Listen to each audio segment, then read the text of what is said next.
जय जय श्री आदिनाथ। अणु परमाणु शिव बनी जाओ, आखा विश्वनु मंगल थाओ।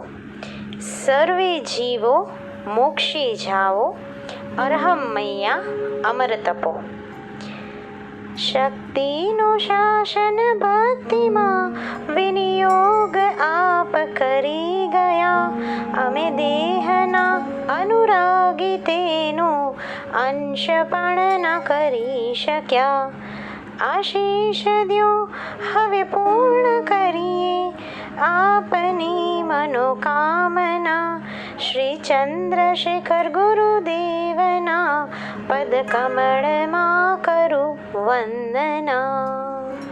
आज हम एक नया सीरीज़ शुरू करने जा रहे हैं, जिसके अंदर हम स्टोरी करेंगे, कथा महिमा। भक्तामर का जो प्रभावक्ता है, भक्तामर का हर एक श्लोक अपने आप में एक कहानी लेकर बैठा हुआ है। तो इस फेसबुक लाइव के माध्यम से आप सब हमारे साथ जुड़ते रहिए। इस वीडियो को भी शेयर एंड लाइक करिए और हमारे यूट्यूब चैनल को खास सब्सक्राइब करिए, ताकि आप सबको अलग अलग विषयों के बारे में बहुत सारा ज्ञानवर्धक नॉलेज मिलता रहे। भक्तामर की रचना के पीछे एक अद्भुत इतिहास छुपा हुआ है, तो उस इतिहास को पहले हम लेंगे। और तो चलिए हम शुरू करते हैं। तो भारतवर्ष में मालवा प्रांत, जो प्राचीन काल में बहुत प्रसिद्ध था, उसमें धारा नाम की एक सुंदर नगरी थी। धारा नगरी में राज करते थे राजा भोज। संसार में वे बहुत प्रसिद्ध थे और उनके पास एक विचक्षण बुद्धि वाले मंत्री थे, जिनका नाम है मती सागर मंत्री। जो मती सागर जी मंत्रीश्वर जिन भगवान के परम भक्त थे, जैन अनुयायी थे। एक दिन की बात है, एक दिन भोज राजा सभा में बैठे हुए थे। इतने में कालिदास और कई पंडित, जो सब शास्त्रों के बहुत ही अच्छे जानकार थे, वैसे सब पंडित राजसभा में आए। उन सबको अपने पांडित्य का खूब अभिमान था और साथ में वे सब मंत्र शास्त्र के भी अच्छे विद्वान थे।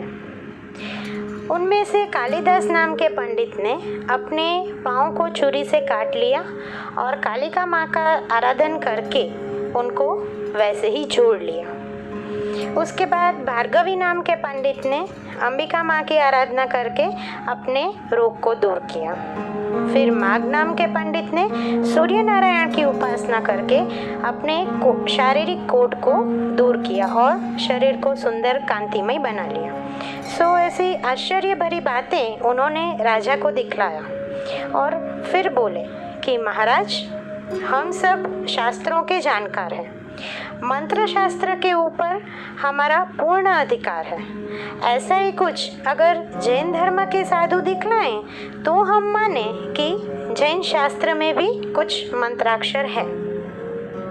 उन पंडितों के पांडित्य प्रकट करने से राजा भी चौंक गए। इनके वचन को सुनकर राजा चौंक गए और राजा ने मंत्रीश्वर से कहा कि आप अपने गुरुओं को भी मेरे सामने उपस्थित करिए। मंत्रीश्वर ने उत्तर दिया, महाराज, मेरे गुरु सदा आत्म कल्याण में लगे रहते हैं। वे बड़े ही दयालु हैं। छोटे बड़े सब जीवों पर उनकी एक सी दया है और इसीलिए वे मंत्र और तंत्र के द्वारा किसी को कष्ट देना अच्छा नहीं समझते हैं, पर वे सब जानते हैं।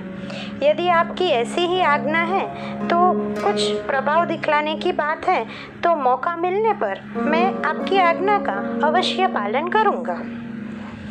उसी दौरान श्री मानतुंगाचार्य जी, जो अपने निर्मल चारित्र्य से संसार को और भूमितल को पावन कर रहे थे, वो विहार करते हुए वहाँ से निकले।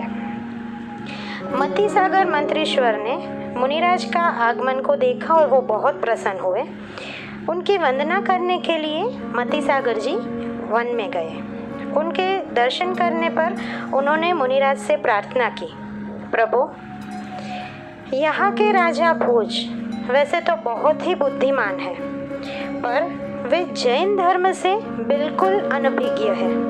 इसलिए कालिदास वगैरह पंडित अपने पांडित्य के अभिमान में आकर हमेशा जैन धर्म की निंदा करते हैं। जो मुझसे नहीं देखा जाता है, मुझसे सहन नहीं होता है। आप इसके लिए कुछ उपाय कीजिए जिससे कि जैन धर्म की प्रभाव ना हो और राजा को जैन धर्म के ऊपर विश्वास हो। मानतुंग सूरीश्वर जी ने मंत्री जी का सब अभिप्राय सुना और वो राजसभा में गए।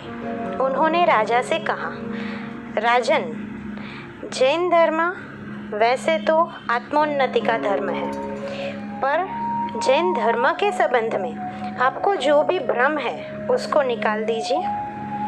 आप मेरी कोई भी परीक्षा कर सकते हैं। ये देख के राजा ने उनकी विद्या की परीक्षा करने के लिए मुनिराज को लोहे की सांकड़ों से बहुत मजबूत बंधवा दिया और काल कोठलियों में बंद कर दिया। साथ में मजबूत ताले लगा दिए। मुनिराज ने वहीं पर प्रभु श्री आदिनाथ भगवान की स्तुति में श्री भक्तामर महास्तोत्र की रचना का प्रारंभ किया। वे जैसे जैसे एक एक गाथाओं को रचते गए, वैसे वैसे उनकी अपार भक्ति के प्रभाव से, भक्ति की शक्ति से ये बंधन टूटते गए। जब सब बंधन टूट गए और सब कोठलियों के ताले अपने आप खुल गए, मुनिराज सभा में उपस्थित हुए और वो बोले राजन से कि मैंने तो अपनी शक्ति का तुम्हें परिचय दे दिया है। संसार का सच्चा हित करने वाले क्षमा के सागर हैं। नाथ, अज्ञानवश जो मेरे से अपराध हुआ है उसके लिए मैं क्षमा प्रार्थी हूँ। इस प्रकार धर्म के प्रभाव न करके मुनि श्री मानतुंग सूरीश्वर जी वहाँ से विहार कर गए। इसके बाद भोज राजा ने अपनी नगरी में बहुत सारे जिन मंदिर बनवाए और उनके अंदर बहुत बहुमूल्य सुंदर प्रतिमाएं भी प्रतिष्ठा करवाई। सो इस तरीके से राजा ने जैन धर्म का अंगीकार किया और जैन धर्म की बड़ी ही प्रभावना श्री मानतुंग सूरीश्वर जी के इस महामंत्र के रचयन से हुई।